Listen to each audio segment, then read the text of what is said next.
Bom dia, mais um programa Questão de Direito, a sua qualificação jurídica, hein? Olha só que especial. O programa de hoje, você que vem acompanhando fielmente o nosso programa, você já sabe quais são as espécies de leilão. Você sabe que de um lado eu tenho um leilão judicial. Quando eu falo de leilão judicial, eu estou falando daquele leilão que realmente existe um processo, né? Um litígio. O processo pode ser litigioso ou consensual, existe um litígio. Como assim um litígio, professor? Esse processo é litigioso porque tem autor e réu.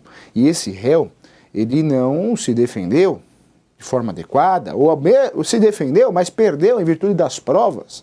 Nós estudamos as provas aqui, nós temos duas espécies de prova. Nós temos de um lado as provas orais e do outro lado as provas documentais. Na prova oral, eu tenho um depoimento pessoal das partes, é considerado prova oral, tudo que é falado pela boca é prova oral. Eu tenho também a prova testemunhal, que é prova oral. Do outro lado, nas provas documentais, eu tenho 4 espécies de prova. A primeira prova é o documento em sentido estrito. Pode ser mesa, cadeira, papel, bituca de cigarro, qualquer coisa. Pode ser chamado documento em sentido estrito. Uma vez o professor corrigindo prova, na graduação, o aluno colando. Então ele perguntou para o outro, o que é prova, né? Prova é documento em sentido estrito. E aí tinha uma pergunta também, palpável, o que é palpável? E aí o aluno dando toque para ele, falando assim, palpável, você consegue pegar, palpável. Quê? Né? Não conseguiu entender, não conseguiu acertar a questão mesmo colando. Prova documental pode ser papel, mas pode ser algo palpável, pode ser uma xícara, pode ser um extintor, tudo que é palpável que você consegue pegar, tá bom? Isso é prova documental em sentido estrito. Falamos aqui que tem a outra espécie de prova. Prova testemunhal é prova, mas é prova oral. Na prova documental eu tenho a prova documental em sentido estrito, eu tenho a prova pericial, um perito, um contador, um médico, um corretor, um advogado, que o juiz pede uma ajuda, pede um auxílio, ele entrega um laudo técnico, né? Ou seja, um laudo pericial. Isso é prova pericial. A terceira espécie é inspeção judicial. O juiz sai lá do local que ele trabalha, do fórum, e vai investigar, vai olhar, vai checar. Isso chama inspeção judicial. E a quarta prova, que é novidade do CPC, é a ata notarial. A ata notarial é prova. No passado não era, hoje é. Aquele documento que o tabelião faz, aquele documento público, é considerado prova. Então tudo isso são meios para você provar um processo. Para provar dentro de uma inicial, provar ou o autor na inicial ou o réu na contestação, e isso leva ao êxito. A ação pode ser procedente para o autor ou improcedente. A sentença pode ser procedente, improcedente ou parcialmente improcedente. Professor, por que você está falando isso? Para você entender que esse processo que o professor está falando, que foram analisadas as provas, tem 2 fases. A fase de conhecimento e a fase de execução. Quando eu falo de um processo que tem a fase de conhecimento e a fase de execução, ou seja, 2 fases, e nós temos uma sentença, eu vou fazer o quê? O cumprimento de sentença. Então, falar de execução pode ser o cumprimento de sentença, eu vou pedir o cumprimento daquilo que eu ganhei, e aí o final disso pode ser o leilão judicial, ou ainda eu tenho um baita documento, um documento muito importante, que é chamado de título executivo extrajudicial. Quando eu falo de título executivo extrajudicial, é um baita documento que me permite começar no processo na segunda fase. Eu não começo na primeira fase, eu começo na segunda fase. Esse documento pode ser um cheque, uma nota promissória, uma duplicata, e aí eu começo na segunda fase. Professor, por que você está dando uma noção geral de execução aqui e uma noção geral de provas, processo? Para você saber que muita gente fala assim, olha, meu Deus do céu, meu imóvel foi para leilão, eu nem estou sabendo por quê. Não está sabendo por quê? Porque não teve um processo de conhecimento, já começou na segunda fase, mas tem algo errado. Tem algo errado porque você tem o direito de se defender, seja num processo que tem a fase de conhecimento ou só de execução. Nós temos um princípio constitucional, que é o princípio contraditório. Todo mundo tem o direito de se defender e saber, né? Não só se defender, mas saber por qual motivo você está sendo processado. Então, você tem direito de ter essa informação, isso chama contraditório. Então, veja, quando eu falo de processo judicial, ou seja, processo, né? Processo da justiça. Professor, por que você fala processo judicial? Todo processo não é judicial? Não, processo pode ser administrativo também, né? O processo pode ser um processo disciplinar. Então, o processo, quando eu falo de processo que gera uma execução, esse processo, o fim disso pode ser o leilão. Conversamos aqui que o leilão pode ser chamado de asta pública também. E leilão judicial é sinal que você está sendo executado. É sinal que você não pagou o que você perdeu. Perdeu numa ação, ou seja, no cumprimento de sentença, ou está devendo em virtude de um título executivo extrajudicial. Então tem um cheque seu sendo cobrado, executado, ação de execução, uma nota promissória, um contrato particular, um instrumento particular, assinado por duas testemunhas mais o devedor, esse documento, ele pode ser executado já na segunda fase, não precisa nem da primeira fase. Então muitas vezes você fala assim, mas o que será que aconteceu que eu recebi uma notificação que o meu imóvel vai para leilão? Exatamente isso. Se eu estou falando de um leilão judicial, ou tem cumprimento de sentença, ou tem uma execução direta, porque tem um título executivo extrajudicial. Isso você precisa saber. Esse leilão judicial, ele pode ser de origem de um processo civil, uma relação civil, uma cobrança de aluguel, né, ou seja, o despejo por falta acumulado com cobrança de aluguel em atraso, por falta de pagamento, despejo por falta de pagamento acumulado com cobrança em atraso. Pode ser ainda uma ação de cobrança. Ação de cobrança é conhecimento, execução já começa na segunda fase. Esse leilão judicial, eu tenho um processo por trás. Pode ser civil, uma relação de consumo, uma relação civil, ou pode ser da justiça especializada, da justiça do trabalho, uma execução. Na execução nós temos teorias, né, institutos importantes, que é a teoria da despersonalização da pessoa jurídica. Ocorre também existe uma teoria que é chamada teoria da desconsideração da pessoa jurídica inversa. Ou seja, eu cobro primeiro os sócios, ou seja, a pessoa física, ela não tem condições, não tem bens para pagar, eu vou para a empresa. Então pode ocorrer a coisa de forma inversa também. Olha que interessante, ó, tudo isso é execução. Quando eu falo de leilão, eu já cheguei na fase final dessa execução, ou seja, já na fase de pagar. Eu não me defendi, não acabei não fazendo nada para conseguir me defender. Professor, nessa fase tem defesa quando o imóvel é para leilão? Tem. Nós conversamos também sobre várias defesas aqui, tem várias ações que você pode usar. Nós temos as tutelas provisórias. As tutelas provisórias é o gênero. Dentro desse gênero nós temos a tutela de evidência e a tutela de urgência. A tutela de evidência, toma muito cuidado, quem usa a tutela de evidência, né, quem aplica a tutela de evidência é um juiz federal, um juiz do trabalho, né, no caso um juiz de direito, né, um juiz de trabalho, existe uma discussão. Ele que aplica essa tutela de evidência porque ele pode julgar, antecipar esse julgamento. Então pode ser até, você, o autor, o réu, pode até mencionar isso no processo, né, dentro da sua peça, mas quem aplica é o juiz. Aqui, o professor está falando, o que a gente utiliza mesmo é a tutela de urgência. Quando algo é urgente, a gente aplica essa urgência, né, tem que usar esse instrumento de urgência. Antecipação de tutela, estou antecipando o próprio pedido. Antecipação de tutela, estou antecipando o próprio pedido. E a medida cautelar, eu vou proteger o pedido. A gente já conversamos sobre isso. Medida cautelar é para proteger o pedido. Antecipação de tutela, estou protegendo o pedido, mas eu estou pedindo a antecipação do pedido. Ambas decisões são provisórias. Hoje nós temos a novidade do CPC, que hoje você consegue aí na antecipação de tutela fazer ela antecedente, ou seja, você só menciona numa peça simples, depois você emenda. Você tem 15 dias para isso, 15 dias para emendar. Emendar é corrigir, informar mais, obter mais informações, fundamentar melhor essa peça. Na medida cautelar tem 30 dias. Você pode fazer isso, depois você tem que distribuir o processo principal em 30 dias. Então veja, tudo isso são os instrumentos processuais para você tentar evitar um leilão, que seria suspender. Mas nós temos mandado de segurança, temos outras ações também, temos também embargos à arrematação, entre outras ações. Então, leilão tem defesa, né, para evitar que ocorra e, se ocorrer, para realmente tentar evitar maiores prejuízos. Então, tem defesa, mas tudo tem que ser analisado no caso concreto. O que eu quero falar para você aqui, que se o caso chegou na fase de leilão, tem meios para se defender, porque nós temos o contraditório. Temos várias teses aí. Uma boa tese, que muita gente utiliza, é a falta de citação, né? Ou seja, o sujeito não foi citado para se defender.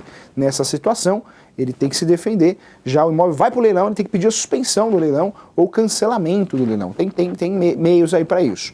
Se já tem uma sentença, tem a tal ação rescisória. Nós conversamos sobre isso. Tem um programa especial, tem um programa focado na ação rescisória, uma ação importante, que é o último suspiro da justiça. Então o sujeito perdeu, está ocorrendo um cumprimento de sentença. Então nós temos uma ação rescisória para fazer o quê? Para realmente rescindir essa sentença e para que ela não gere mais validade, não tenha mais validade no mundo jurídico. Tá? Então tudo isso é um contexto processual importante você saber.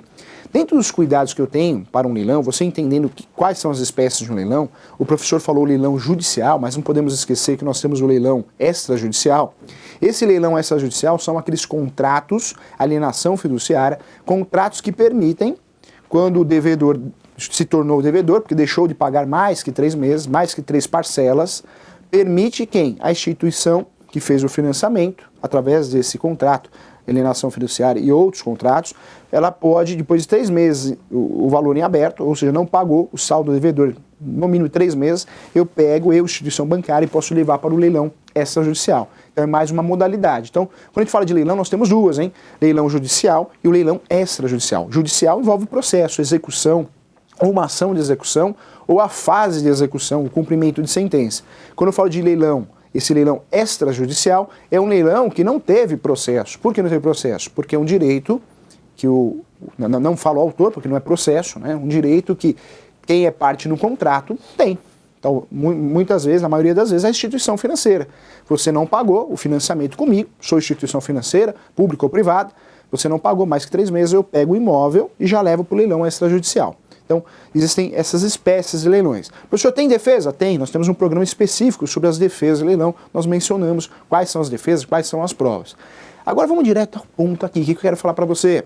Professor, leilão é um ótimo negócio. Cuidado, hein? Pode ser um ótimo negócio. Tudo na vida, né, tem os dois lados da moeda. Falar que aquele negócio realmente é 100% de seguro, não tem.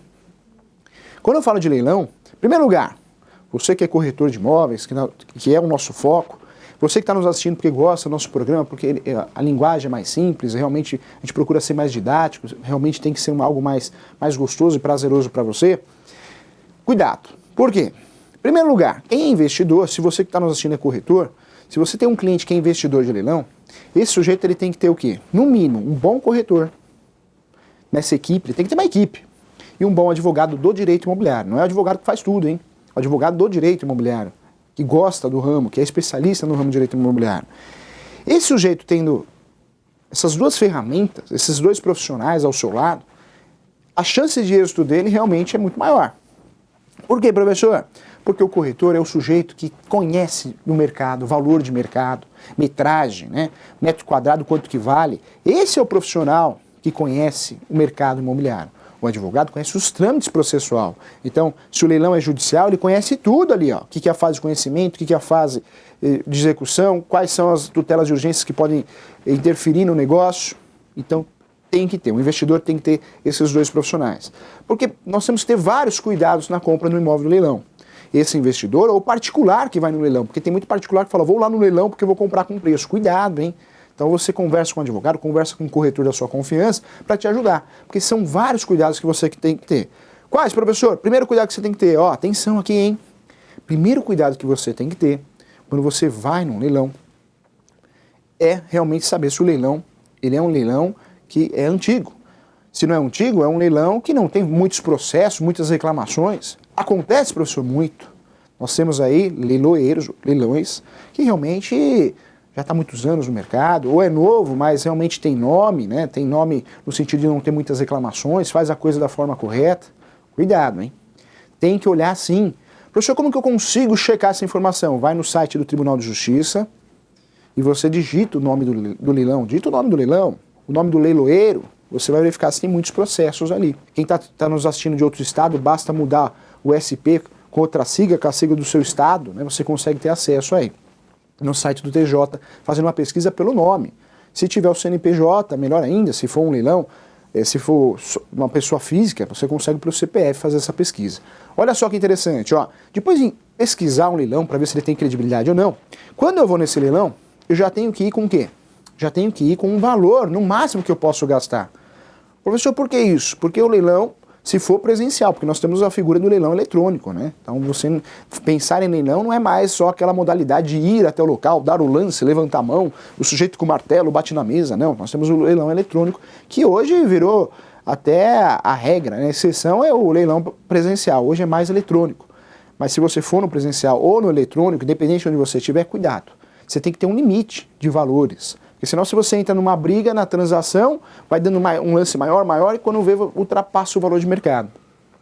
O leilão, o que é negócio? Segundo os corretores, especialistas, dizem que você comprar um imóvel no leilão, você tem que comprar esse imóvel 20% abaixo do mercado. O valor no mínimo para você comprar no leilão, para valer a pena, 20% abaixo do mercado. Então, se você for no leilão e pagar o valor de mercado, já não compensa, né?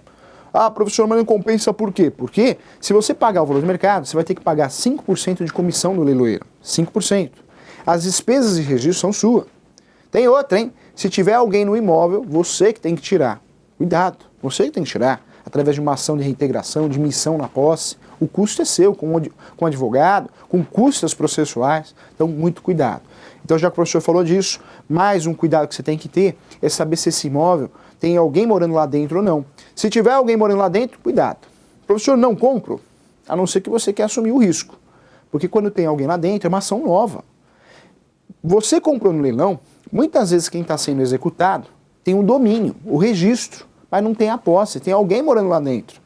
E essa ação não te habilita a tirar a pessoa lá dentro, se você resolveu a ação de execução porque você comprou no leilão. Você que vai ter que tirar essa pessoa que tem a posse, através de uma ação possessória, através de uma emissão na posse, uma ação de emissão na posse. Então veja, olha o risco que você tem quando você compra um imóvel que tem alguém lá dentro, que tem a posse. Vai sobrar para você. Professor, isso é ruim? Isso é péssimo. Por que é péssimo? Porque o custo é seu para tirar essa pessoa, essa família, essa empresa que tem a posse. Sem falar que essa pessoa tem o direito ao contraditório. Então ela vai se defender também no processo. E o processo pode se arrastar por anos e anos, ainda mais se ela tiver um jurídico competente, ingressar com recursos. Meu Deus do céu, pode demorar 3, 4 anos ou mais aí para você tirar essa pessoa. Então cuidado. Primeira coisa que você tem que fazer é checar se tem alguém no imóvel ou não. Se tiver, na opinião do professor, cuidado. Realmente só se o valor for muito vantajoso, se você quer assumir o risco, senão é uma fria. Então tem que saber. Outra situação importante. A regra do leilão, judicial principalmente, é que o imóvel seja livre e desembaraçado. Professor, o que é isso? Que não tenha débitos passados. Essa é a regra, mas o leilão às vezes pode furar. Às vezes o leilão pode se enganar. O leiloeiro, né? O leilão, muitas vezes pode se enganar, então você não pode ir na confiança, tem que checar. Falou de imóvel, você tem que ter uma matrícula atualizada em mãos, os chamados atos iniciais. Essa matrícula atualizada em mãos, você vai verificar como que foi, qual que é a história desse imóvel. Se quem está cobrando realmente poderia cobrar, você vai entender a história, como que está no documento do imóvel. Então, quando você vai no leilão, você tem que ter acesso a essa matrícula atualizada. Tem muito leilão ser eletrônico, já deixa disponível a matrícula atualizada. Mas aí, se esse leilão tem credibilidade, ótimo. Mas aí salva essa matrícula, salva a tela, printa a tela, para que realmente você não seja induzido a erro, alguma fraude nesse sentido. Então printa a tela, mas tem que ter. Se não tem, já fique atento. Você tem que ir atrás dessa matrícula atualizada. Muito leilão hoje vem trabalhando com isso, já coloca à disposição no site a matrícula do imóvel, né? Isso é bom. Matrícula ou transcrição, que ambas são certidões de propriedade, hein? Além dessa situação de conhecer o imóvel, você precisa conhecer as partes, dar uma checada nas certidões. Se está constando na matrícula lá o nome do credor e do devedor, né, tem que constar. Tem que constar porque tem o quê? Tem um bloqueio judicial nessa matrícula. Você pode checar algumas certidões aí, que é chamada de certidões de distribuição cível. Por quê, professor? Porque você vai entender o processo. Professor, mas eu quero entender o resumo do processo. Aí tem uma outra certidão, que é certidão de objeto em pé. Se você realmente quer entender o conteúdo do processo, aí você solicita essa certidão.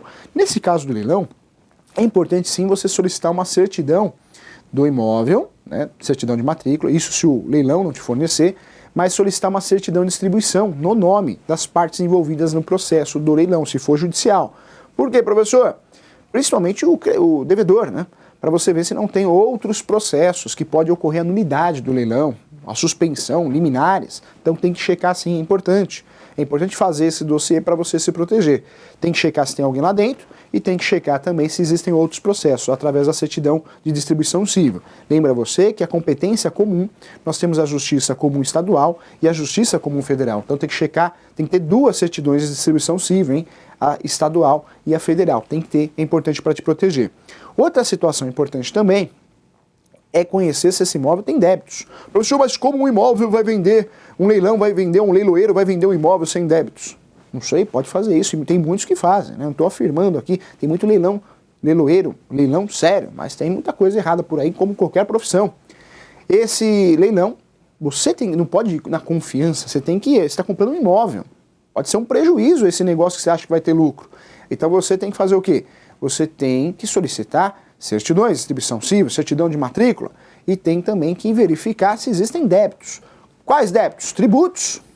Professor, como que eu faço isso? Se o imóvel é rural, você tem que verificar se esse imóvel tem tributo rural, ITR. Se esse imóvel é urbano, que você está comprando no leilão, você consegue consultar. Como que você consegue fazer essa consulta? Do IPTU. Vai depender de cada município. Hoje é muito fácil, hoje não tem desculpa. No passado era demorado fazer essas consultas, né? Você tinha que ir até o órgão, tinha que ir até a secretaria. Hoje não, tudo pela internet, então não tem desculpa. Pelo celular você consegue fazer isso. Pelo notebook, lá você leva o notebook e olha na hora. Então tem que confirmar, tem que ser a certidão de tributo, tem que ser negativa, se for positiva tem débito. Cuidado que nós temos a certidão negativa, na verdade positiva com efeito negativo, ou seja, é sinal que o sujeito parcelou a dívida. Se parcelou a dívida e existe um parcelamento dessa dívida, não foi quitado ainda, se ele perdeu o imóvel, uma coisa eu vou falar para você, provavelmente ele vai deixar de quitar essa dívida de tributos, vai sobrar para você. Nós temos aí no direito a obrigação próprio terreno, ela fica vinculada, presa ao imóvel. Se você comprou um imóvel, você assume as coisas boas e as coisas ruins, ou seja, as dívidas. Então tem que olhar isso, é importante, hein? Tem que olhar. Verifique também, em relação ao imóvel, ao antigo proprietário. Por isso é importante você solicitar essa certidão de distribuição civil. Por quê? Quando você solicita essa certidão de distribuição civil do antigo proprietário que tem um domínio, esse sujeito que perdeu o imóvel judicialmente no leilão que você arrematou, esse sujeito, você tem que fazer uma investigação, não só nele, se ele for casado na esposa ou no marido, né? Ou seja, o casal, em virtude do regime de bens, porque você vai conseguir proteger o negócio. Já pensou você comprar no leilão, depois o sujeito ingressa com uma ação pedindo a nulidade do registro, da arrematação? Então, cuidado. Professor, como que funciona? Eu arrematei no leilão, quanto eu tenho que pagar? A regra é 30%.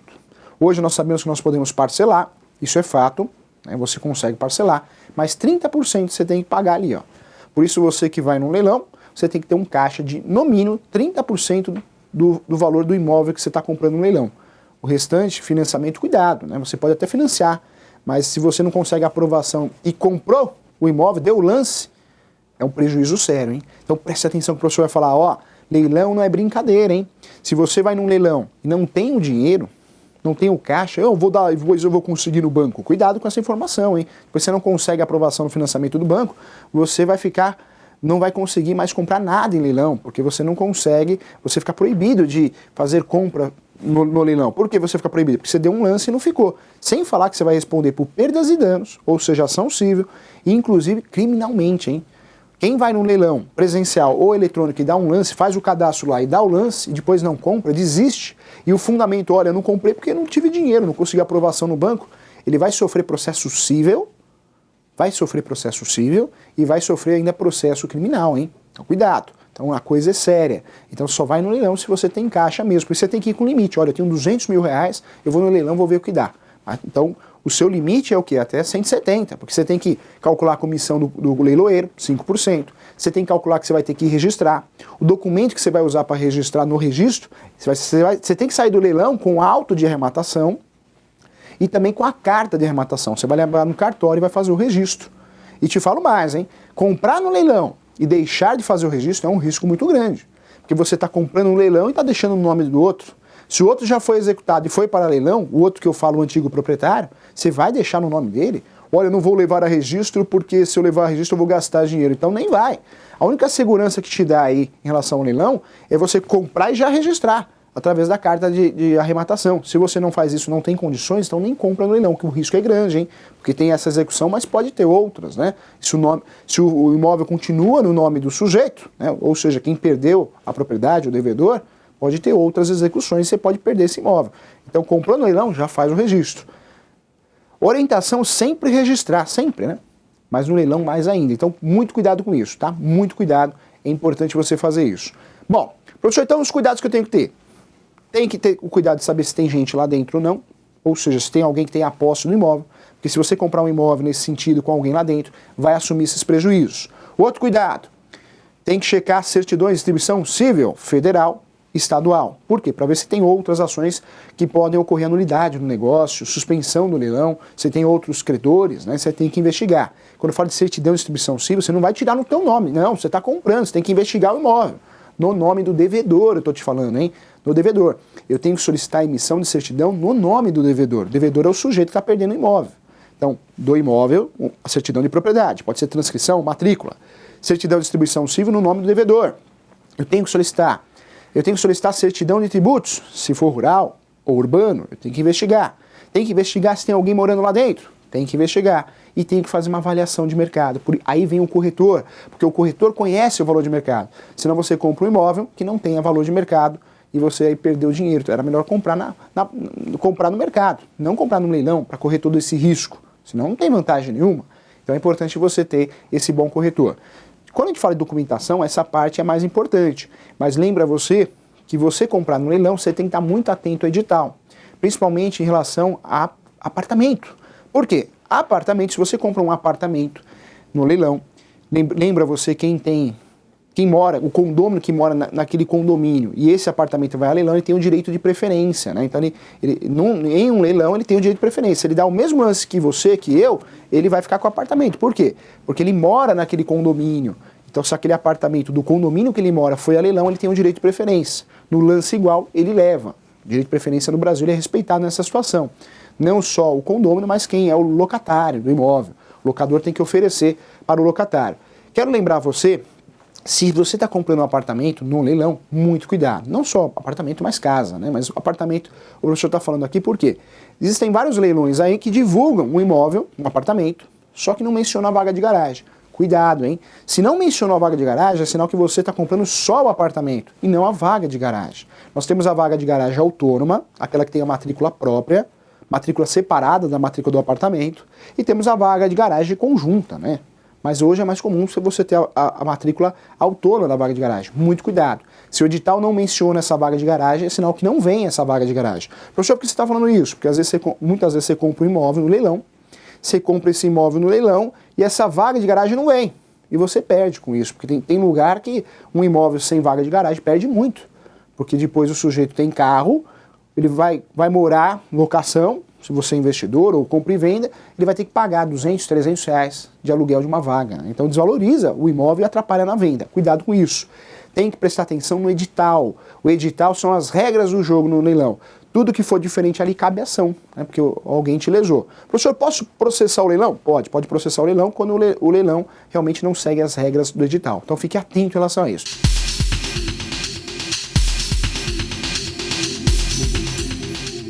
Professor, comprei um imóvel no leilão, eu consigo cancelar? Se você tem motivos para desistir, porque o leilão te enganou, o leilão não respeitou o edital, legal. Você tem até ações para isso, medidas judiciais para isso. Agora o problema está onde? Se o leilão fez tudo certinho, você foi lá e comprou, mas quer desistir. Aí fica difícil, porque aí não dá para desistir. Professor, não dá para desistir? Não. Não sem prejuízo, porque você vai arcar com perdas e danos. Você vai arcar, e se você desistiu ainda por falta do dinheiro, você pode arcar até com um processo criminal. Então cuidado com isso. O leilão é sério, seja presencial ou seja eletrônico, só dá lance se você tem condições. Só dá lance se você tem todas essas informações, é um dossiê mesmo. Conhece o imóvel, se está vazio ou não, conhece o edital, tem na mão certidão de matrícula, tem na mão certidão de tributos para ver se é negativo e não deve tributos para o município, para a União. Tem que ter isso em mente, hein? Porque se você não tiver, não em mente, mas em mãos, né, o risco é muito grande de comprar no leilão. Cuidado, tem que ter um corretor, tem que ter um advogado. Mas eu vou gastar, você está gastando com o leiloeiro, tem que gastar com o advogado, tem que gastar com o corretor também. É uma proteção para você, né? Você que é investidor, ou que não seja investidor, mas também é uma pessoa, um particular que quer comprar no imóvel no leilão, porque você quer algumas vantagens, compensa, né? Então realmente é uma segurança, porque se você errar, o prejuízo é grande, hein? O prejuízo é grande, tá bom?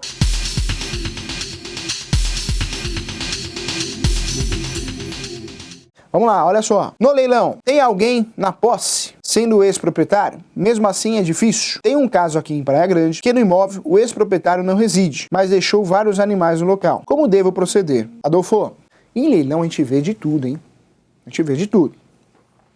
Quando você compra um leilão, se você não tiver esses cuidados que o professor conversou com você aqui, de checar se tem alguém lá dentro, checar quem é essa pessoa que está lá dentro, porque se tem uma pessoa realmente está disposta a sair, por isso é importante você, acompanhado com um advogado, um corretor, ir lá conversar com essa pessoa. Olha, você tem a posse do imóvel, esse imóvel está no leilão. Tenho sim, mas eu vou sair daqui uns 15 dias. Então você vai sair? Vou sair sim, mais fácil. Porque tem pessoa que vira para você e fala, não vou sair, eu não vou sair. Eu contratei advogado, eu não saio daqui, ninguém me tira daqui. E aí, mas eu tiro judicialmente. Esse judicialmente pode demorar 5 anos, 10 anos. Tem recurso. O sistema processual brasileiro, meu Deus do céu, o que tem de recurso? O CPC melhorou muito, né? Tirou alguns recursos aí, excluiu, conhecidos como protelatórios, mas continua, o sistema continua demorado do mesmo jeito, não tem como. É muito recurso, todo mundo tem direito a se defender, tem agravo de instrumento para suspender o efeito de uma liminar. Então, é importante essa conversa. Tem alguém lá dentro, dificulta as coisas. No caso dos animais, é complicado. Se você compra num leilão e esse imóvel não tem ninguém lá dentro, mas tem objetos e animais, você não vai entrar. Por que não, professor? Porque se você entrar, depois aparece a pessoa que tinha posse e te processa, alegando que tinha TV de plasma, que tinha um carro lá dentro, bem exagerado mesmo, uma geladeira do último tipo, e aí você vai ter que arcar com os danos materiais. Então, comprou no leilão, não tem gente lá dentro, mas tem coisas ou animais, aí você tem que entrar com uma ação, chamada de ação de missão na posse. Ou seja, você tem a carta de arrematação, pede para o Poder Judiciário, eu comprei, eu vou entrar, hein? Eu quero entrar acompanhado do oficial de justiça. O oficial de justiça vai entrar e vai o quê? Relatar o que tem e o que não tem. É uma segurança para você. Em relação aos animais, também é uma segurança para você. Para evitar denúncia de maus tratos. Ou ainda, né, você pega e fala, olha, eu vou abrir a porta e deixa os cachorros irem embora. Você não pode fazer isso, né? Então, a situação tem que ser resolvida com um processo. Aí você vai chamar uma instituição, né, uma fundação que cuida desses animais, para pegar os animais, fazer uma doação, ou talvez entrar em contato com esse antigo possuidor, né, que tinha posse, porque ele que é o dono dos animais. Então, através de aviso de recebimento, ou seja, AR, via correio ou notificação, para você provar que você entrou em contato. Porque senão depois você some com esses animais, né? Você dá para alguém esses animais, alguém até que cuide dos animais, tem amor para os animais, mas aparece o sujeito. Cadê meus animais? Cadê meus cachorros? O que você fez? E ele pode te processar por isso. Então cuidado, hein? É uma situação realmente que a gente merece muita atenção. Chegamos ao final do nosso programa e um grande abraço. Fui!